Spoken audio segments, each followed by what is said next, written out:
Bueno, vamos a continuar con la segunda parte de nuestra clase que trata sobre el tema de la filosofía griega y el surgimiento del pensamiento occidental. Em, Estábamos contando que la filosofía griega se divide en tres etapas: los presocráticos, el periodo clásico y el periodo helenístico. En este caso quedamos justo en el- los presocráticos y estábamos analizando el surgimiento de una disciplina que pertenece a la filosofía, que se llama la epistemología o ciencia del conocimiento, ¿ya? Y en eso habíamos destacado a dos personajes principales: a Heráclito el Oscuro, del cual solamente tenemos algunos fragmentos de su pensamiento, pero que va a ser muy importante porque en el fondo va a plantear la idea del devenir, la idea de que el hombre no puede acceder al conocimiento debido a que las cosas están en permanente mutación, en permanente cambio. Parménides de cierta manera lo refuta y plantea que el hombre es capaz de identificar la esencia de las cosas. Por lo tanto, si bien todo cambia, el hombre puede con sus sentidos capturar la esencia de las cosas y con su mente convertirlas en, en ideas arquetípicas. Es sumamente importante eso para lo que vendrá después, para el pensamiento de Platón.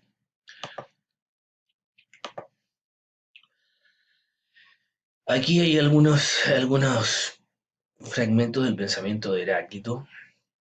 Lo más constante en esta vida es el cambio. Todo fluye, nada permanece. Nunca te bañarás dos veces en el mismo río. Esa es la frase más conocida de Heráclito como pensador. Nunca te bañarás dos veces en el mismo río. ¿Ya? Y aquí tenemos a Parménides de Lea. Todo lo que hay ha existido siempre. Fíjense bien, todo lo que hay ha existido siempre. Nada puede surgir de la nada y algo que existe tampoco se puede convertir en nada. Ahí se dan cuenta que está hablando de las esencias de las cosas y la posibilidad del ser humano de capturar esas esencias, ¿ya? Por lo tanto, hace válido el conocimiento y la posibilidad de conocer. Y entramos a un periodo muy importante, que es el periodo clásico, ¿ya? Y le hemos puesto el ideal ciudadano porque recuerden que esto coincide con el desarrollo político de la democracia en Atenas y la prosperidad económica de Atenas y, y- y el periodo dorado de la cultura clásica griega, que no solo va acompañada de filosofía, sino también de arte, de literatura, de música, etcétera. Pero ahora nos vamos a concentrar en la filosofía. Hay que tener presente que Atenas sale muy fortalecida después de la guerra con los persas y se convierte en la principal potencia marítima del Mediterráneo oriental. Prospera porque forma una liga con otras polis, una liga defensiva, pero que termina siendo también una forma de control económico. Por lo tanto, Atenas se convierte en la principal potencia del Mediterráneo oriental. Además, que florece en todos los aspectos ciudadanos, ¿ya? Tanto así que la clase de los eupátridas, la clase pudiente, en un periodo de agitación política y de verdadera participación política, donde, donde los ciudadanos no solo destacaban en la guerra, sino en la discusión que se hicieran en las asambleas. Recuerden que la eh, democracia ateniense permitía a los ciudadanos participar en distintas instituciones y además era visto no solo como un deber, sino como un ideal de libertad, el hecho de poder participar. Pero ahí surgieron unos profesores que enseñaban retórica, es decir, en este mismo planteamiento de que si el hombre es capaz de conocer y si no es capaz de conocer, la verdad es la verdad tal vez no existe y lo importante es convencer. Bueno, ahí aparecieron estos profesores, estos maestros que se llamaban sofistas y que enseñaban a las familias más acomodadas a hablar en público y a convencer y tener argumentos en público. Eso sí que éticamente eran reprochables porque no importaba si el alegato que se hiciera en el tribunal o en la asamblea fuera justo o no justo. Lo importante era convencer y triunfar dentro de la vida política, sin ninguna idea ética, que ya la veremos más adelante, que es la idea del bien común. No, eso no interesaba a los sofistas, lo que interesaba era triunfar en las asambleas mediante el uso retórico del lenguaje. De hecho, un comediante, un hombre de teatro, que se llama Aristófanes, escribió una comedia que se llama Las nubes, donde él confunde a Sócrates con uno de estos sofistas.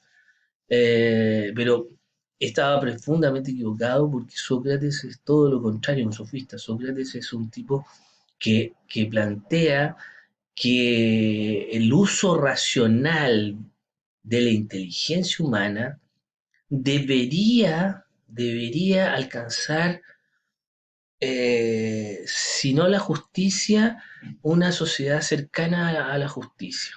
Me explico, para Sócrates, el uso de la razón debería conducir al hombre a un buen actuar, porque las injusticias terminan siendo injusticias para el que la provoca como para el que la sufre.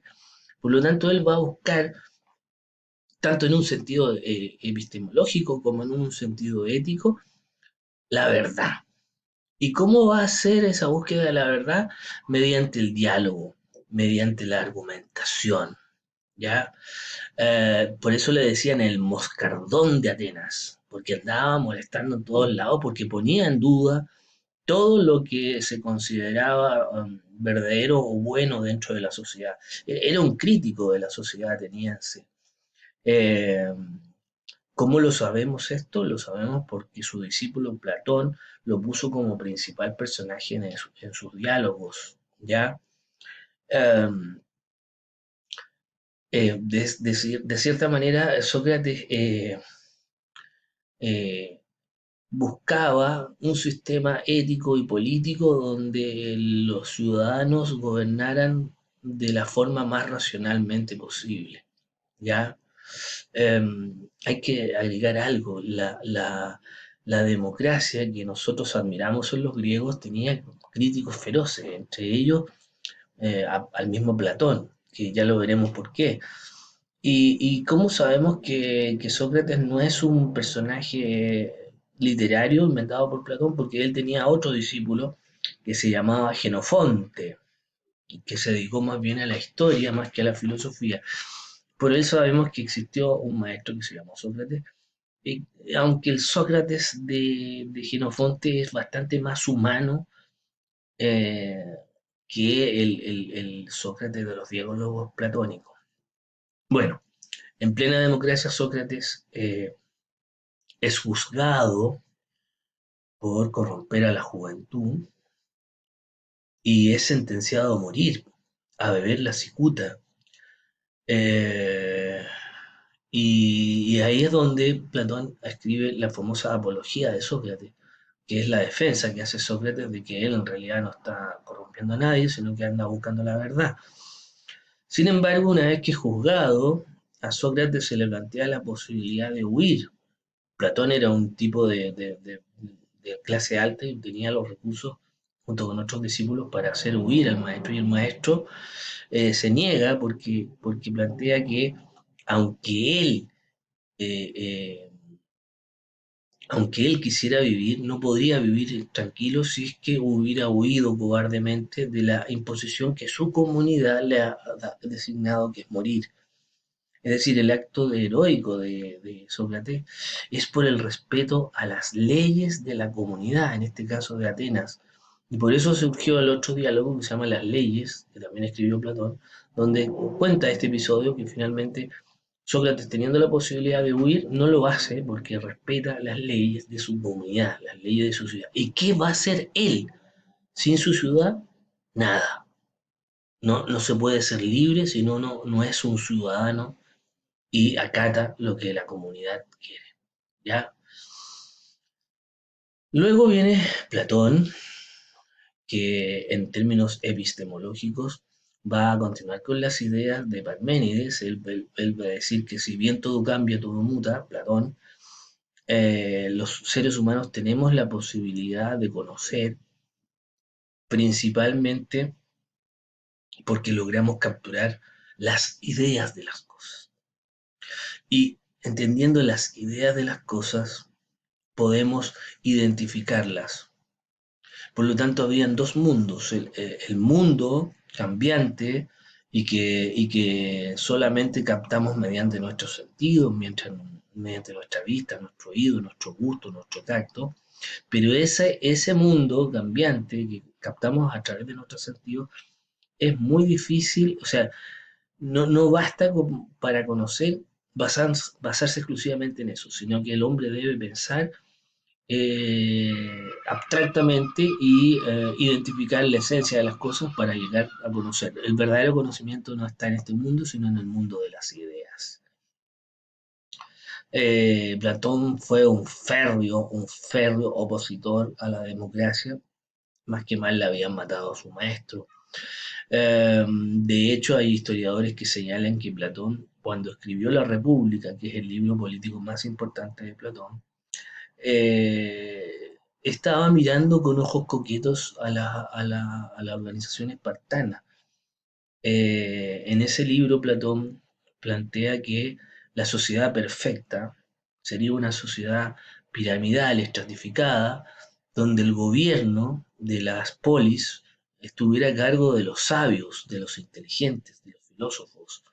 Luego que hubiera una clase social de guerreros que defendieran la ciudad, y abajo, en un tercer escalafón, los comerciantes, los trabajadores y los agricultores que trabajarían y alimentarían a la clase guerrera y a la clase de los filósofos para que los filósofos se dedicaran a pensar, los guerreros a defender y los que quieran trabajar, bueno, a trabajar.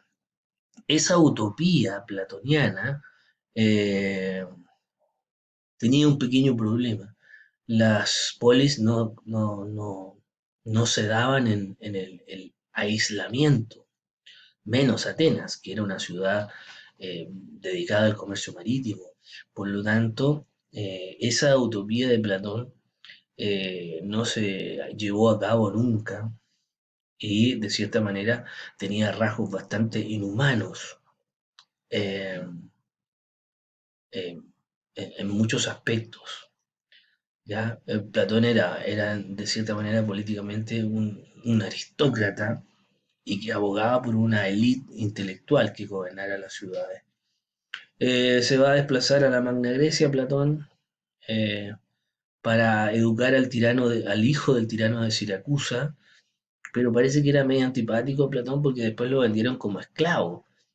Y sus amigos pagaron el rescate y le compraron la libertad nuevamente, así que eh, Platón terminó defendiendo sus ideas hasta el final, en un libro bastante eh, más triste, y termina sus días defendiendo sus ideas y criticando la democracia. Y luego viene este señor, que es el que condensa todo el conocimiento de la antigüedad y va a ser el referente intelectual por siglos. Y ese señor es Aristóteles. Aristóteles, que es el más grande filósofo de la antigüedad clásica y al cual le vamos a dar un tercer capítulo a esto de la filosofía griega.